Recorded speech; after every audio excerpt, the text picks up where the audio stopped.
Bueno, también, Flor, buenos días. Muy buenos días, Luis Alberto, muy buenos días a todos. A ver, ¿de qué trata el proyecto, estimada Flor? Te agradezco mucho y te valoro que estés aquí, te reconozco en verdad porque es hora de dar la cara, de debatir, de defender. Villo, ya está el debate.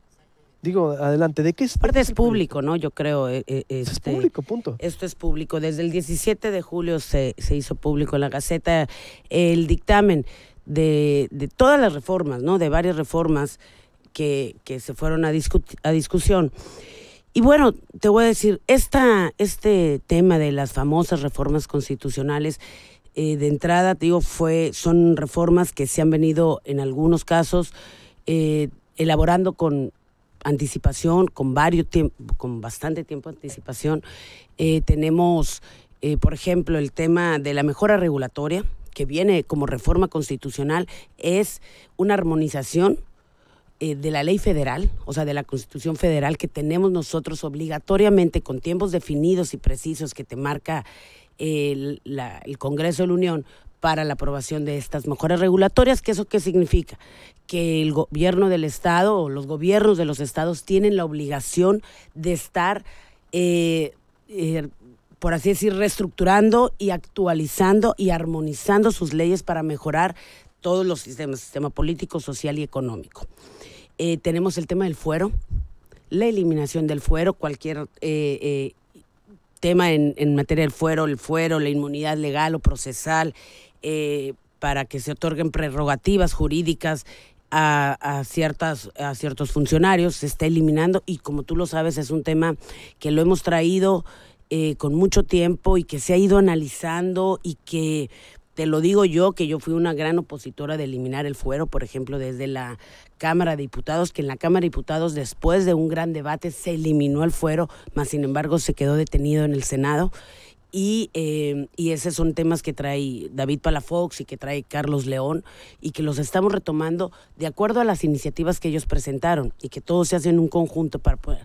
Tenemos el tema de la fiscalización, que son iniciativas que presentó Moisés Gómez Reina y Lina Costa y tu servidora, para mejorar el sistema de la transparencia y de la fiscalización de los entes fiscalizables en el Estado, y que los estamos poniendo en la Constitución de acuerdo a las iniciativas que cada uno de nosotros tres presentó en el Congreso. Entonces, sí, efectivamente, nuestro periodo constitucional arrancó en febrero y terminó el 30 de abril en un periodo electoral, y que por decisión de la mayoría de los diputados decidimos pasar todo esto terminando el periodo electoral.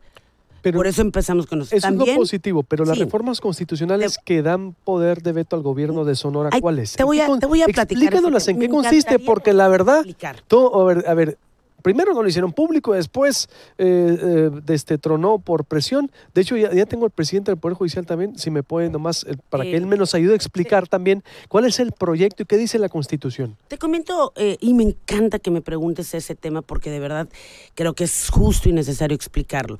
En conclusión, en nuestra iniciativa, en México, la palabra veto no existe en las leyes ni en la Constitución. En ninguna legislación de nuestro país existe la palabra veto. En el dictamen que nosotros proponemos tampoco viene la palabra veto. ¿Qué existe? ¿Qué existe en la Federación y qué existe en el resto del país, en las demás legislaturas? En algunos casos, como es la nuestra y como es la federal, vienen devoluciones o de observaciones ante algunas iniciativas, decretos, leyes que se presentan tanto de cualquier índole como presupuestales. Hay jurisprudencia al respecto para poderle dar facultades al Ejecutivo. Hay jurisprudencia de la Corte donde le da facultades para observar presupuestos de egresos y presupuestos y leyes de ingresos. Entonces, el veto existe en nuestro país desde 1857. Más bien, la facultad que se le da al Ejecutivo de hacer observaciones existe desde 1857. Totalmente, y actualmente existe. Actualmente existe. Ahora, ¿qué se está haciendo? ¿Cuál es la diferencia? Tenemos en la Ley de Presupuesto y Gasto Público del Estado de Sonora, tenemos el artículo donde viene el tema de las observaciones del presupuesto de egresos y ley de ingresos. ¿Qué estamos haciendo? Lo estamos subiendo a rango constitucional. Estamos de alguna forma delimitando y clarificando tiempos y movimientos para qué sucede si el Ejecutivo observa el presupuesto con ciertas cantidades o con ciertos rubros solamente. ¿Sería total o sería parcial? ¿Qué sucedería si una vez hechas las observaciones el Poder Legislativo tiene que volverlo a votar, discutirlo y volverlo a votar? ¿Qué pasaría si para el final del año fiscal el Estado de Sonora no cuenta con un presupuesto?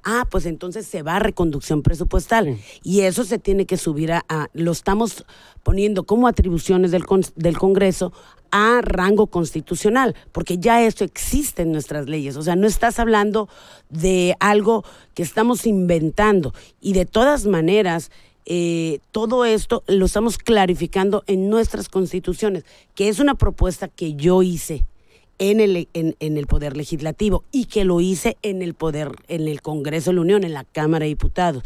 Creo yo que darle la gobernanza o la gobernabilidad a cualquier estado, a cualquier país, y en ese sentido, y basándonos en las jurisprudencias y en los fallos de las Cortes, porque han habido varios, es darle certeza jurídica a cualquier ente público.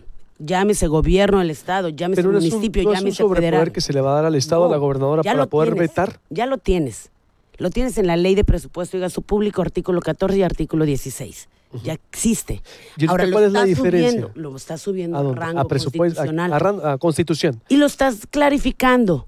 Algún detalle que te faltó aquí, lo estás clarificando, pero no son detalles de trascendencia, porque están extraídos textualmente.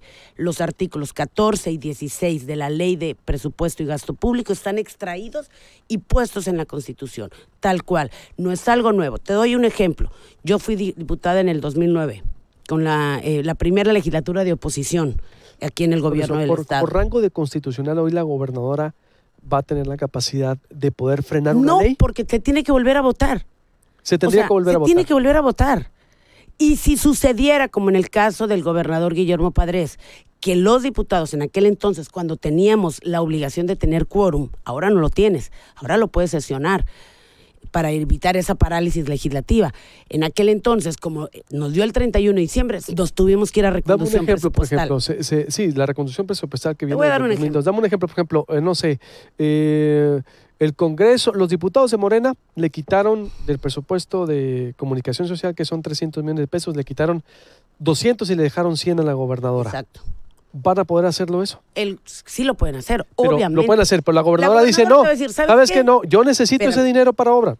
Sí. Se la devuelve al Congreso. Exacto. Pero discútelo. No nada más eso, Luis Alberto. Acuérdate que hoy en día se la devuelve, tenemos una ley de disciplina financiera, ley general. Eso, pero para que todos lo entendamos, porque de repente, a ver. Se la devuelve. Se la devuelve al Congreso, ¿sí? Ese ejemplo. Exacto. Para que la vuelva a discutir. Exacto. Y volver a votar. ¿Hasta cuántas veces? Las dos... ¿Por las cuántas veces? ¿Por las 2/3 partes? Las puede volver a votar las veces que... O sea, pero aquí si para el 31 no está votada la ley, discutida y votada, se va a reconducción. Sí, entra en vigor el mismo presupuesto. Tendrá que ser votada, por ejemplo, por un voto superior al por la que la votó. Por ejemplo, si votaron 21 diputados... o 22 diputados el presupuesto de egresos, con los cambios o las modificaciones, y la gobernadora las observa, cualquier poder ejecutivo, el poder ejecutivo lo observa, lo devuelve al Congreso, y el Congreso lo va a tener que votar con 23. O sea, aquí no estás hablando, como dice esa mayoría totalitaria del Congreso. Eso es una vil mentira, y es una falta de información que le están dando a nuestros ciudadanos. Bueno, pero lo que sí es cierto, a lo que me explicas, es que sí se le da la fuerza al Estado, a la gobernadora, para decir, esa ley que aprobaste, Congreso de Sonora, no me gusta, me afecta o daña los intereses de los sonorenses, puede objetarlo y te lo devuelvo. Es una facultad que se le da rango constitucional al Ejecutivo, que de hecho ya se tiene para cualquier ley. Cualquier ley lo tienes, no nada más para el presupuesto. Es la facultad y por eso se le da más fuerza. Se le da más fuerza a la gobernadora y al Estado. Le das... fuerza constitucional. Constitucionalmente, lo manejas constitucionalmente, pero también acuérdate que en la Constitución vienen las observaciones que puede la gobernadora hacer para cualquier ley. Aquí lo que estamos dándole son facultades. 57, ¿no? 57. En el artículo 64 le estamos dando facultades al Congreso, en la Constitución, y le estamos diciendo la forma de la operación al Congreso. Pero también le estamos, por ejemplo, prohibiendo al Poder Ejecutivo que no se puede oponer a ninguna resolución del Congreso de los intereses públicos. También le estamos prohibiendo. Estamos generando equilibrios. Muy complicado todo esto. No. ¿Lo puede definir entonces última instancia una controversia constitucional? Por supuesto. Pero por supuesto, Luis Alberto. Por supuesto. Por eso, pero se convierte el Ejecutivo en un muro de contención, Flor. Se convierte porque le puede volver, nomás para explicar, para que todo lo entienda. Le puede volver cuantas veces sea necesario, cuantas veces el Ejecutivo crea que es necesario una ley, y si no la aprueban, pues entra la ley de reconversión presupuestal. De reconducción. ¿No? Reconducción presupuestal, que es el mismo presupuesto del año en curso vigente. ¿Sí? ¿Estamos de acuerdo? Sí, estamos de acuerdo. Y creo yo que son esquemas democráticos de participación y de, por así decirlo, y de concurrencia entre los tres poderes. Donde el Congreso propone y el Ejecutivo dispone. No, el Ejecutivo propone, el Legislativo dispone. No, pero la palabra final la tendría el Ejecutivo, Flor. No, porque aquí la palabra final la tiene el voto de los diputados, en todo, en absolutamente todo. La gobernadora constitucionalmente va a poder frenar. Por eso, pero lo puede frenar. Observa como tú observarías en cualquier lugar. Actualmente lo tiene ahorita, pero como ya lo tienes. Pero la última palabra la tiene el Ejecutivo. No, porque la última palabra, la votación la tiene el Congreso. La votación. Si a la gobernadora o al Estado en su conjunto no le afecta, lo observas. Es una observación. Sí, pero que el Legislativo la puede tomar en cuenta o no. La puede votar a favor o no. Y te doy ejemplo.